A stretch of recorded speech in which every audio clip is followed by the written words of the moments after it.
ያሻግራል ያድናል አንተን ማመን እግዚአብሔር አንተን ማመን።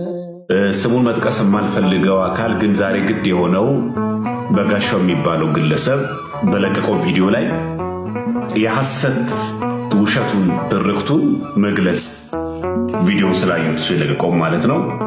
ይህን ለመግለጽ የፈለኩት ግን ሁለት ውሸቶችን ማንሳት ግን ያስፈልጋል። ሁለት ውሸቶችን ማለት በዋናነት እኔ ያለሁበት የነበርኩበት ያየሁትን ግን የነበረ ውሸት ግን ልግለጽላችሁ። አንደኛ ያነሳው በሻሸመኔ ከተማ ላይ የኔ ካሴት ተቃጥሎ ነበር አለ። አሁን አንድ ነገር የምንነሳው ከዚህ ነው። ነበር ወይ?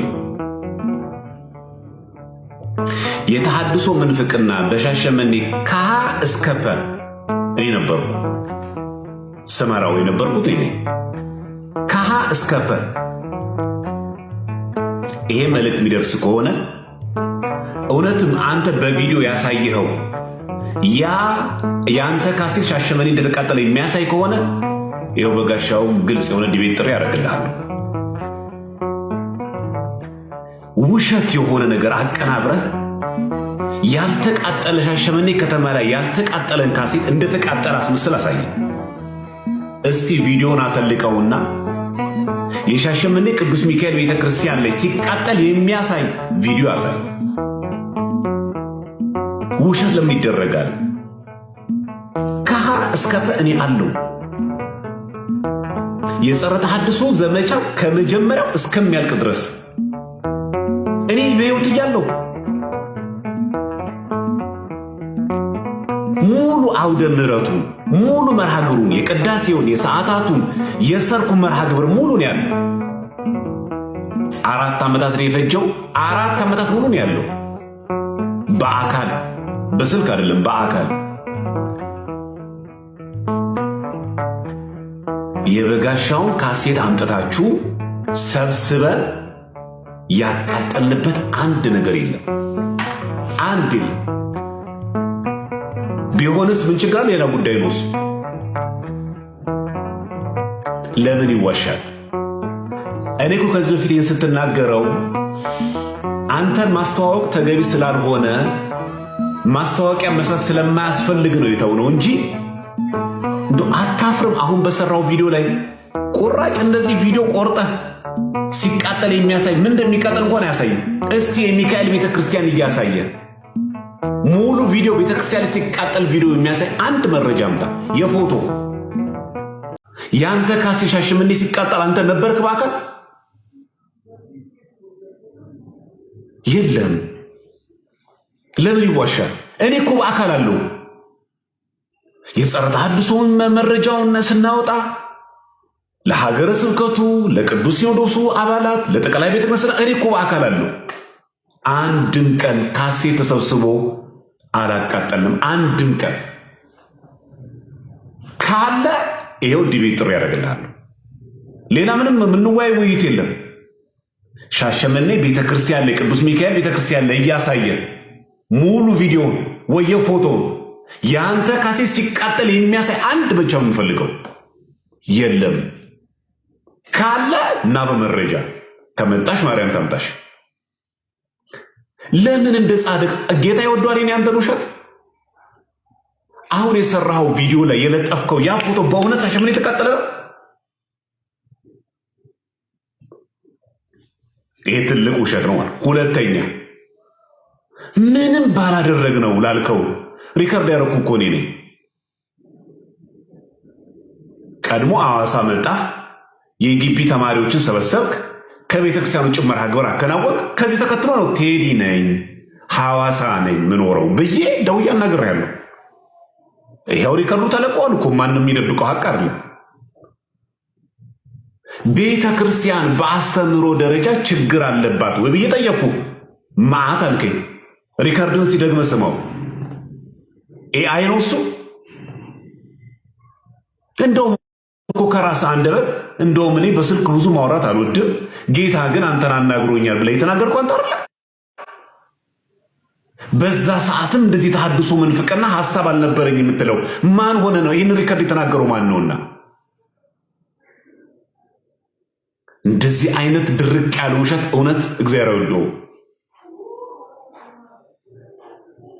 ኦርቶዶክስ እያለህ አንተ እያገለገልክ እያለ እውነት አንተ ኦርቶዶክስ እያገለገልካት ነበር? በትክክል ጠየቅኩ እኮ። የመማፀኛ ከተማ ላይ የሰበከው ስብከት ምን ልታደርገው ነው አላልኩህ? እኔ አስፈላጊ ከሆነ ለሁላችሁም አራቱም ቀን የተለያየ ቀን ሪከርድ ያደረኩትን ኦፊሻል ይለቀዋሉ። ከተፈለገ የዛሬ 10 ዓመት እናንሳው ካልክ ማለት ነው። ከዛም ጠየቅኩ፣ ምናልባት ተገፍተ ይሆን ከቤተክርስቲያን የወጣው ሰንባ ፍጹም። እሺ ቤተክርስቲያን በአስተምሮ ደረጃ ችግር አለባት? የለባትም። አለባት እኮ ነው ያልኩህ አንተ። ያውም እኮ 1 እና 2 መስሎሃል እንዴ እኮ ነው ያልከኝ። ማአት ነው ያልከኝ። ታዲያ ቤተክርስቲያን በአስተምሮ ደረጃ ችግር አለባት ብሎ እያመነ ያለ ሰው ኦርቶዶክስ ነው?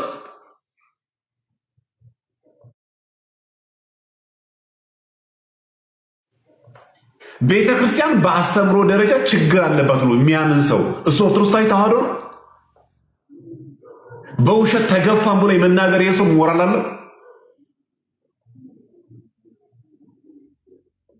ስለዚህ አንተ የሰራው ቪዲዮ ላይ ሰው ቅንብር እኮ ይነቃል ነገር። ይህ እኮ ማህበረሰብ እኮ ምናልባት ሚዲያ ላይ ወጥተን ስለምንናገር ራሳችን ብቻ የሰለጠንን ይነቃል ነገር እንቆጥረዋለን። ደግሞ አታፍረን ቪዲዮ ሰርተህ ትወጣለህ እንዴ? የሚገርማችሁ እኮ ያሳየው እኮ ሲቃጠል የሚያሳየው እኮ ፎቶ ሻሸመኔ እኮ የተቃጠለ እኮ አይደለም። አንተ ጀግና ከሆንክ ይኸው በኦፊሻል ነው የምነግርህ። አንተ ብቃቱ ካለ ሻሸመኔ የአንተ ካሴት እንደተቃጠለ የሚያሳይ አንድ ማስረጃ ይዘህ ነው።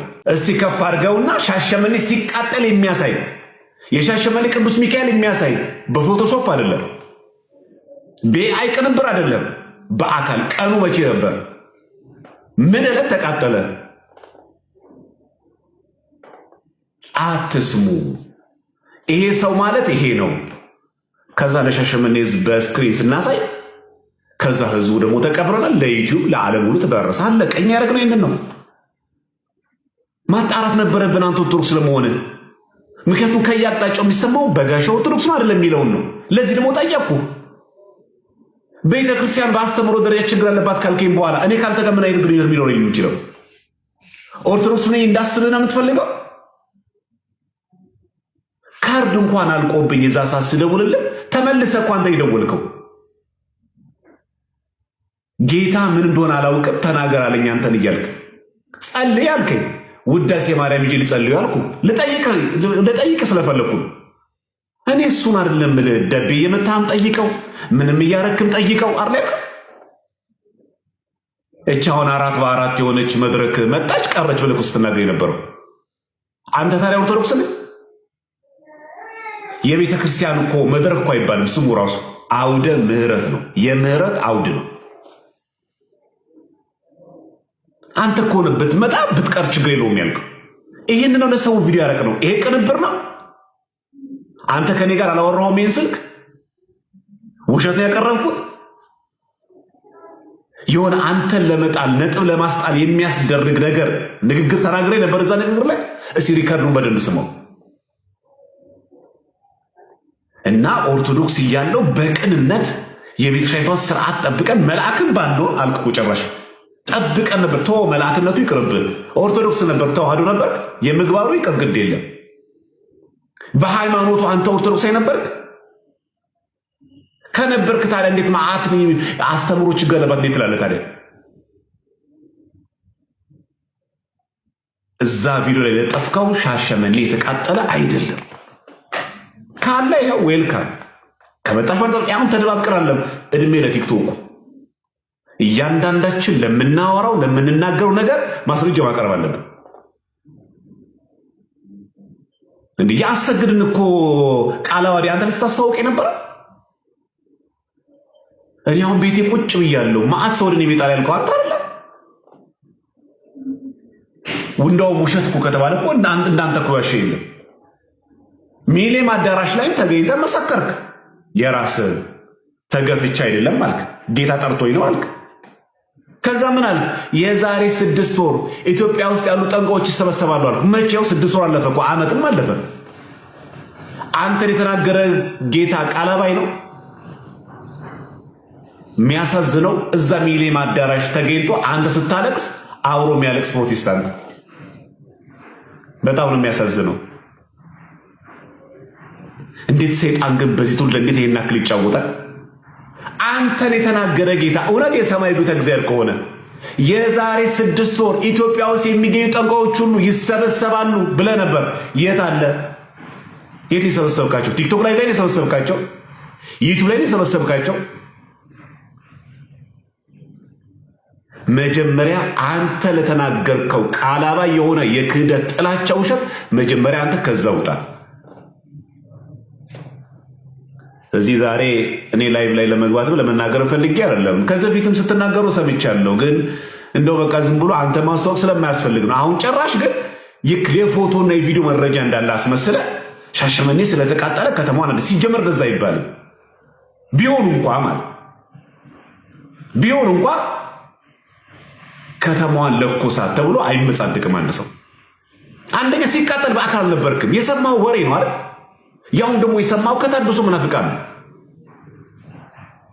እኔ ያለዋ የጸረ ተሐድሶ እንቅስቃሴ ከሚጀምሩ እስከ መጨረሻው ድረስ እኔ ያለው ምዕራብ አርሲ ሀገረ ስብከት ሲሆን ከምስራቅ ሸዋ ሲለቀቅ ብፁዕ አቡነ ሄኖክ የምዕራብ አርሲ ሀገረ ሊቀ ጳጳስ ሲሾሙ እኔ በአካል አለው። እኔ ልትዋሸኝ ነው? እኔ እኮ እንዳንተ በመረጃ ለምኩ ሰው በአካል ነው አቴንድ የማደርገው። ዋሽቼ ከሆነ ህዝቡ አለ ጠይቀው። ማን ነበር የጸረ ተሐድሶ እንቅስቃሴ ሙሉ ማን ነበር ይልሃል? ጠይቀው ይነግርሃል።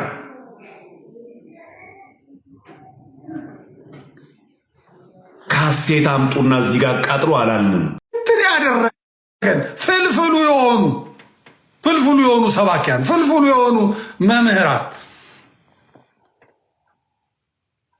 አሁን አይሄዱም። እሳት አለ፣ ሰይፍ አለ፣ ምን አለ አይጽፉምም፣ ጭራሽ አይጽፉም። እዛ ያሉትስ እሺ፣ እዚህ ያሉት ደግሞ እንደው ወደዛ እንኳን አንሄድም ብለው ያሉት በእውቅናቸው ለዓለም አቀፉ ማህበረሰብ መንገር የሚገባቸው ሰዎች በእውነት እንጀራዋን በልተው ተረከዟን ያነሱባት ሰዎች እጅግ አድርገው ያሳዝናል። በጻድቅነት በቅዱስነት የተያዘ ነው ይሄ ዲያቆን ማለት። ጻድቃንን ያፈራ ቅዱሳንን ያፈራ ፓትርያርክ ያፈራ ነው ይሄ ሊቀ ዲያቆን ስራዬ ብሎ ሰርቶ። ለነገሩ መመረጥ ያስፈልጋል። አሁን ባለው የአገልግሎት ሁኔታ ድህነቱ፣ ኢኮኖሚው በጫማ ጥፊ በእርግጫ ጠፍጥፎት ድህነት አባሮ ያመጣው ነው ቤተ ክርስቲያን ገብቶ አገልጋይ ነኝ የሚለው ረሃብ ያሯሯጠው ነው።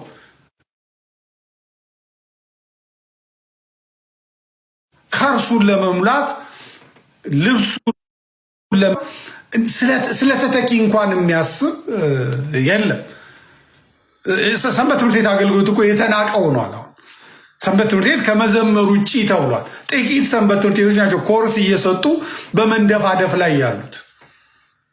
ሰንበት ትምህርት ቤት ግን እነ ሀቢብ ጊዮርጊስን ያፈራ እነ ሀቢብ ጊዮርጊስ የመሰረቱት እዛው ከሰንበት ትምህርት ቤት ደግሞ ፓትርያርክ የወጣ ሊቃነ ጳጳሳት ብፁዓን ሊቃነ ጳጳሳት የወጡ ሰዎች ናቸው። እነ ሀቢብ ጊዮርጊስ መዝሙር ደርሰው እነ ሀቢብ ጊዮርጊስ ኮሌጅ መስርተው እነ ሀቢብ ጊዮርጊስ ስብከት ሰብከው እነ ሀቢብ ጊዮርጊስ መጻሕፍት ጽፈው መጻሕፍቶቻቸው ለነገረ መለኮት ተማሪዎች በሙሉ እስካሁን ድረስ ጥቅም የሚሰጡ ማለት ነው። የእኛ ሰባኪያን ሲዲ ስንት ገባ? እስቲ ንገሩኝ። እዚህ ጋር ቤተክርስቲያን የሚሰበክ ሲዲ ሰባኪያን ሲዲ ስንት ነው የሚሰጡት? ምዕመናን ዛሬ እንዳቶቶ ቪሲዲ አለ የመምህር ገሌ ቪሲዲ ነው 30 ብር ሆነ። ስንት ነው አንድ ሲዲ? አንድ ሲዲ ስንት ነው? እስቲ እዚህ ያላችሁት ናችሁ የምታውቁት ንገሩ። አንድ ሲዲ